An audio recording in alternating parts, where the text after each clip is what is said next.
Hello everyone. তো এই যে সুন্দর একটা পেয়ার করেছি, আমি কিভাবে তৈরি করেছি এই ব্যাঙ্গেল সেটটা চলো তোমাদের সাথে শেয়ার করছি। এটা কিন্তু আমিই তৈরি করেছি অ্যান্ড তোমাদের সাথে আমি শেয়ার করব। তো ফার্স্টে এই বক্সগুলো থেকে আমি এই ঘুঙরু ব্যাঙ্গেলসগুলো বার করে নিলাম। এটা তো ভীষণ ট্রেন্ডি, সবাই চেনো অ্যান্ড সবাই জানো যে এখন ব্যাঙ্গেলসগুলো কতটা ভাইরাল।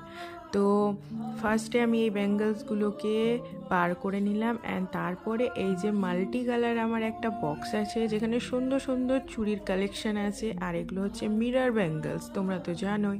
আর খুব সুন্দর সুন্দর কালার আছে, আর আমার পছন্দের কিছু কালার নিয়ে আমি তৈরি করতে আরম্ভ করে দিলাম। আর এই যে ব্যাঙ্গেলসগুলো আমি রেডি করছি আমার কিছু পছন্দের কালারগুলো দিয়েই আমি এটাকে পেয়ার করেছি, তোমরা তোমাদের পছন্দের কালার মতো পেয়ার করতে পারো। তো এই তো আমার পেয়ার করা ডান। আর দেখতেই পাচ্ছ কতটা সুন্দর লাগছে, আর সুন্দর লাগলে